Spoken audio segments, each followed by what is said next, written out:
મારું નામ ડીએમ કેલૈયા છે. હું મદદનીશ ઇજનેર સિવિલ તરીકે અહીંયા કચ્છ સિંચાઈ વર્તુળમાં ફરજ બજાવું છું. હાલ આપણે સૌ જાણીએ છીએ તેમ આપણે કચ્છમાં અને ખાસ કરીને પશ્ચિમ કચ્છની અંદર અત્યારે વરસાદ છે એની ખેંચાયેલો છે, જેથી કરી અને પાણીની ઘણી બધી ઘટ વર્તાઈ રહી છે.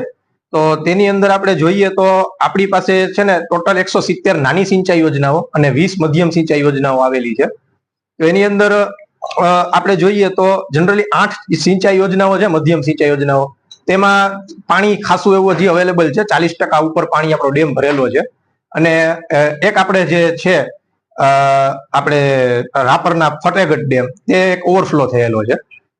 બાકી આમ જોઈએ તો નાની સિંચાઈ યોજનાઓ જોઈએ તો 8 નાની સિંચાઈ યોજનાઓ છે તે પૂર્ણ ભરાયેલ જે ડેમ છે એ 8 ડેમ છે નાની સિંચાઈ યોજનાઓમાં. અને 73 એવા ડેમ છે કે જેની અંદર સીલ લેવલ કરતા ઉપર પાણી ભરાયેલ છે, એટલે કે નવા નીરની આવક થયેલી છે.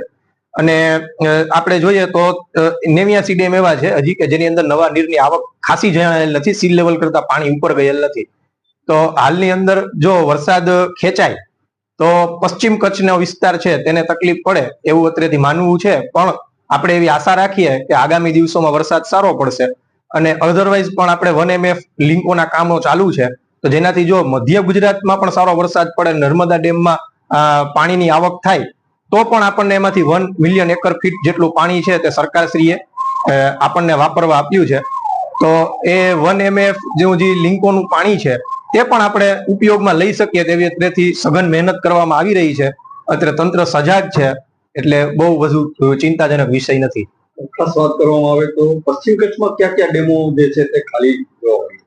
પશ્ચિમ કચ્છની અંદર નાની સિંચાઈ યોજનાઓ જોવો તો લખપત, અબડાસા અને આપણે જોઈએ તો માંડવી, તો તેની અંદર જે ને ટોટલ 8 જો માંડવીની અંદર છે તેમાં સીલ લેવલ કરતા ઉપર પાણી છે, બરોબર. અને પશ્ચિમ કચ્છની અંદર એકેય એવી સિંચાઈ યોજના નથી, નાની સિંચાઈ યોજના કે જે ભરાયેલી છે, બરોબર. બાકી જોવો તો નખત્રાણા, લખપત લાગે છે, તેની અંદર પણ નાની સિંચાઈ યોજનાઓમાં 4 અને 6 ટોટલ 10 નાની સિંચાઈ યોજનાઓ એવી છે જેમાં સીલ લેવલ કરતા પાણી ઉપર છે.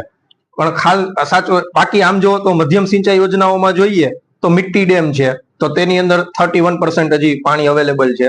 પછી આપણે જોઈએ તો ગજણસર છે, તો ગજણસરની અંદર 42% પાણી હજી અવેલેબલ છે. પછી આપણે જોઈએ તો બેરાચિયા છે, તો એની અંદર 42% પાણી અવેલેબલ છે. પછી નખત્રાણામાં મથલ છે, એ પછી નિરોણા છે, નરા છે, એવી ઘણી બધી સ્કીમો છે કે નરાની અંદર થોડુંક 10.81% પાણી ઓછું કહેવાય.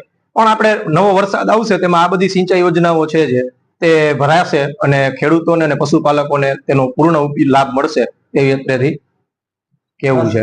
વાત કરીએ તો જો કદાચ કચ્છમાં વરસાદ નથી પડતો તો કચ્છમાં પાણીની સમસ્યા કેવી ઊભી થશે? કુદરતી રીતના આપણે જોઈએ તો વરસાદ તો કુદરતના હાથમાં છે, પણ અત્રેના તંત્ર સજાગ છે કે આપણે જેટલું બને તેટલા તળાવોને ઊંડા કરેલા છે આગામી સમયમાં આપણે આની તૈયારી સાથે, અને એમાં જેટલું પાણી અવેલેબલ છે તે પબ્લિકને વાપરવા મળશે, સામાન્ય માણસોને. પરંતુ આપણે એવું કહી શકીએ પાણીની ખેંચ તો વર્તાશે જ.